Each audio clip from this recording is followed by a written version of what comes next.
What up, y'all? It's your guy Dawson from Dawson Speak TV and D&D TV. Thank you for rating, commenting, subscribing, and sharing the videos on this channel. Much love to those who support this channel by donating. I appreciate it. All that information is in the description box underneath the video. Also, make sure you hit the notification bell so you get notifications when I drop a new video. Now let's get into this topic. Alright, thanks for clicking on the video. Now, this video is for educational purposes, and as I approach this topic with respect, I want you all to please be respectful in my comment section. Thanks. Now, before I get into this story, I want to say that Dawson Speaks TV does not discriminate on the basis of race, color, religion, gender expression, age, national origin, disability, marital status, sexual orientation, military status, or political affiliation. But before I get into the main topic, I want to first send my condolences out to the family, friends, associates, and the fans of Malcolm Jamal Warner. Yes, Malcolm Jamal Warner made his transition recently while vacationing in Costa Rica.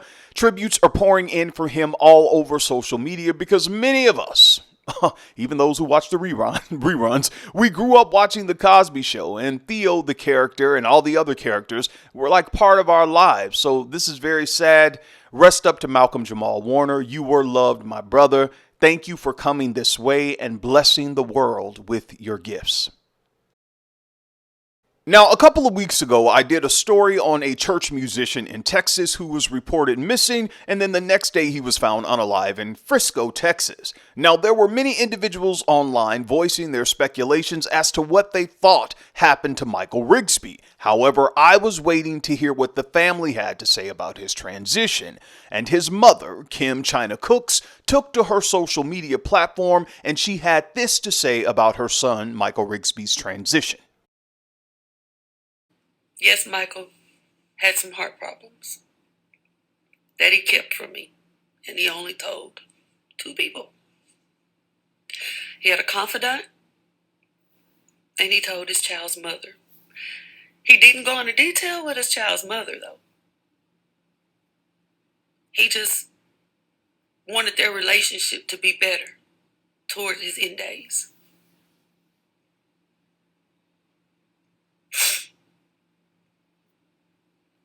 So it appears that Michael Rigsby transitioned because he had a health issue. Man, I send my condolences out to his family, his friends, and the church family. You all, his mother Kim, I thank her for coming forward on social media to put all this to rest, because even on the video I did about the situation, a lot of people were saying, well, Dawson, he is in Texas, and you know about them sundown towns, and you know how that goes. Yes, I know about sundown towns, and trust me, you all need to know about them too, because they still exist in 2025. However, that was not the case when it comes to the transition of Michael Rigsby. Now, I did watch Michael Rigsby's celebration of life service online, and it was a very moving service. His family, his musician friends, the church family, you all did a wonderful job celebrating his life. And whoever that pastor was who preached, man, you preached. Keep preaching, sir. Keep preaching. Now, you all, I was going to end this right there, but there seems to be much more to this particular story. Now, I know firsthand when you're dealing with loss, funerals, and grief, people come around, family, friends, associates, and some of them say and do some of the craziest things. And you like, come on, y'all, I'm already hurt and I'm grieving. Did you come to comfort me, or did you come to cause chaos? That's what you should ask yourself. Did you come to comfort the people, or did you come to cause chaos? Now, Michael Rigsby's mother, Kim China Cooks, took to her social media platform to talk about how her own mother, yes, her own mama, did her wrong when it came to the insurance policy, and that she's not going to remain silent. She's going to talk about the situation. Now, I'm going to let you all watch this video, and I'll be back with the rest of my commentary. And you all know me, I'm Dawson, and I won't hold back. I'm just doing this live because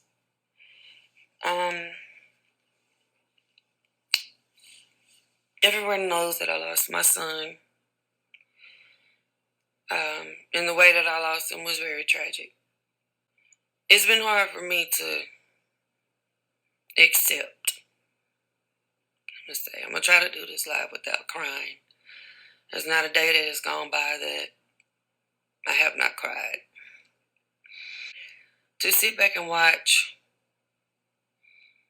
your child to try and bury their child, knowing you have insurance on that child, and you lie to the funeral home, you lie to the mother, you lie to everyone so you could collect on your grandchild's life insurance policy. I have a problem with that. I have a big problem with that.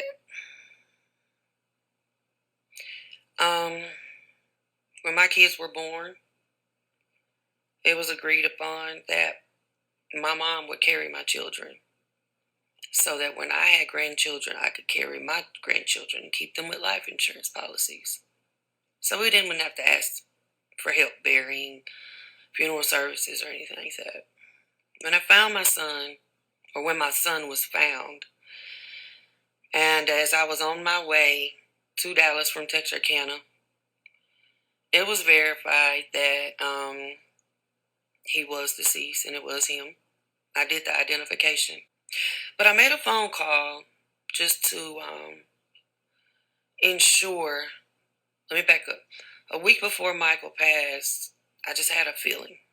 I don't know what it was, but I was like, I need to make sure that my sons still have their insurance so I can put life insurance on my grandchildren. So I called my mom. I asked, was the policy still active? She told me no. She said she would have to see, but that she only believed there was a $2,500 burial insurance, something I've never heard of it, at Texar Federal Credit Union in Texarkana. I said, okay. So when I got there, I had to give the information to the funeral home that picked Michael up. And when the funeral home called her, she said she did not know of any policy. So they called me back confused. I was confused. I had to call her back, like, Mom, you told me you were checking. She said, well, Kim, all I could do was submit the form. I submitted the form, but they're saying that they might not pay because Michael was found in a car. Okay. Then the second reason was, they hadn't paid out because the autopsy hasn't come back yet. Michael's death is still pending, and there's no death certificate. So basically, she told me that they wouldn't pay the burial, which was $2,500. Okay. That was a lie. The same policy that my mom had on my children when they were born is the same policy that she has now. I never would have known the policy was still in effect, even after she lied to me a week before Michael's passing and said there were no policies. State Farm reached out to the funeral home for an assignment to do the claim. And most people with funeral homes, once the assignment, you have to do the contract and you have to have a death certificate to put with it.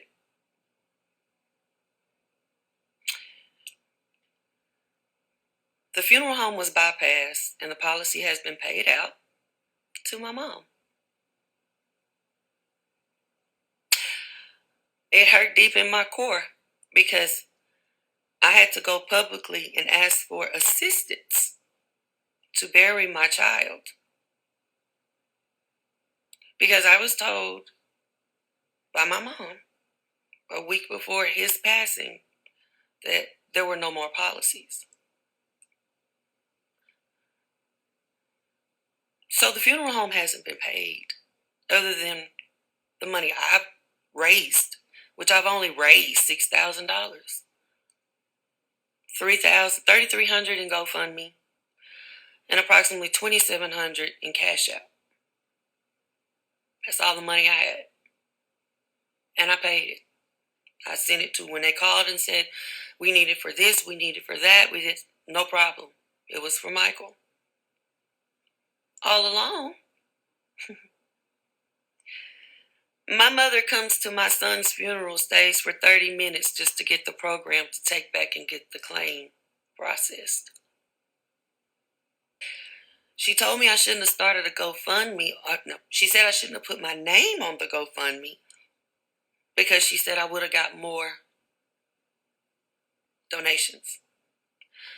I told her I wasn't trying to get rich. I was just trying to bury my child. So, had not been for the insurance company calling the funeral home, we never would have known that there really was still a policy. Policy has been paid out. Funeral home has not been paid. My mother told the funeral home that she was under the impression that I was paying for the funeral. There are witnesses to every phone call, to every lie. But I would never, ever do my children like this regarding theirs. As a mom, if you had the life insurance policy, you should have just said it. I wouldn't have asked for a dime. I just wanted my baby to be sent home laid to rest peacefully, with love, and with a lot of cheer, because that was him. But to capitalize on my son is heartbreaking, and to lie about it. My mother, this is hard for me. Me and my mother have not had a great relationship my entire life. You didn't have to lie. The policy is enough to where the funeral services could have been paid for, and you still could have had a nice Aruba vacation. So to Michael's friends, business associates, the ones that truly loved my son and had a real relationship, because let's be real, my mom didn't. Never babysat him, never kept him.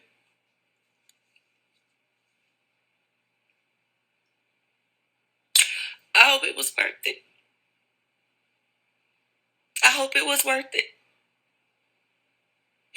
What more can this woman take from me? What more? What more do I have to give? I can't prove it. And it's sad that I am more loved by people who don't even share the same DNA as I than my own family.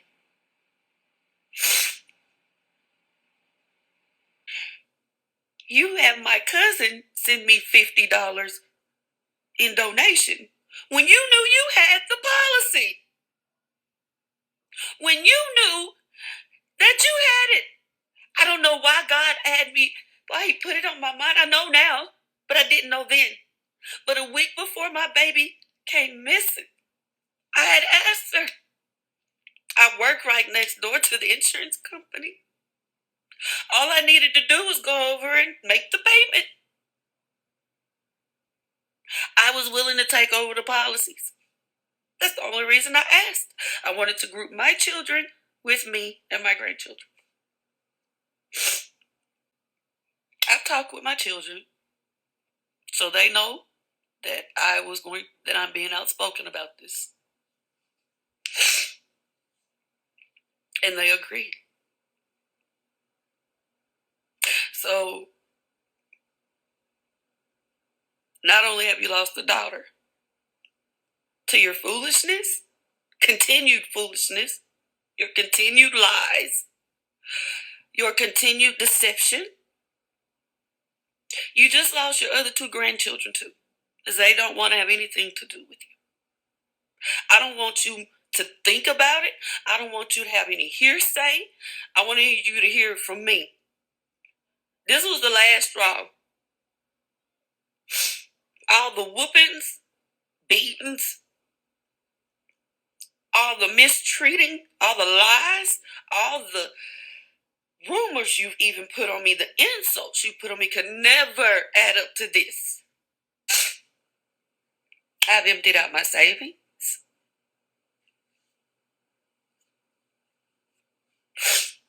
Nobody knows that when my son went missing, I was in the middle of moving.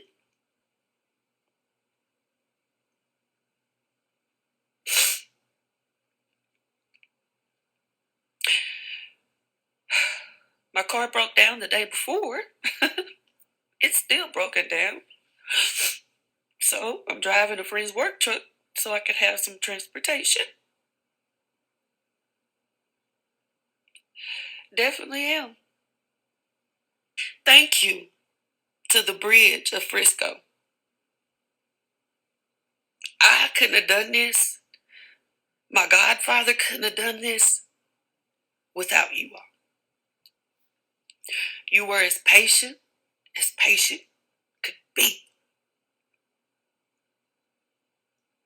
You treated my son better than his own grandmother. You were at the church early waiting on his hurts. And you didn't leave that church until you left. Thank you, AJ. I always remember you and your wife for that. They didn't leave the church until Michael's hearse left. My mom left 30 minutes within the service. Her and my cousin Lori, after they got a handful of obituary cards. But now I see why.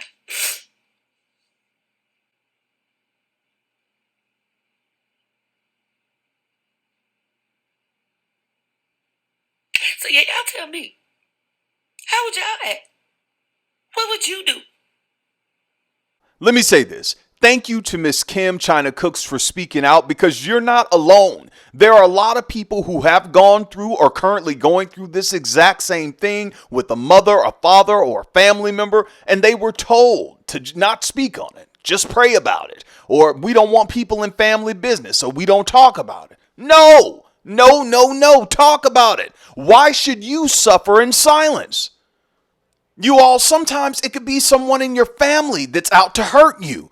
And you don't have to be quiet about it, even if it's your parents. Not everybody grew up having good parents or guardians, or in a good family. Now, I hope this situation gets rectified soon, and you all, please, leave Miss Kim China Cooks alone. She's going through a real stressful time, and I know going through that grief process is not easy. It's not easy at all. Now, some people may be saying, well, Dawson, how can we help? Well, you can keep Mrs. Kim China Cooks in your prayers, her and her family. And I did this on the last video, and I'll do it again if you want to, because I know the GoFundMe is over. If you want to, send support her way or bless her in any way, there's her Cash App. That is her Cash App. All right.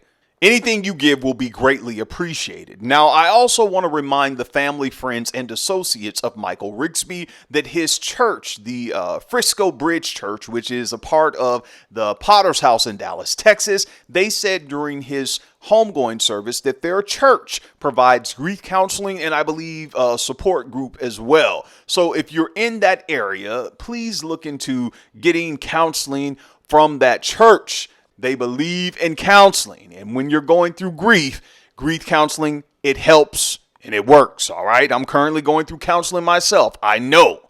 All right, y'all. I'm done.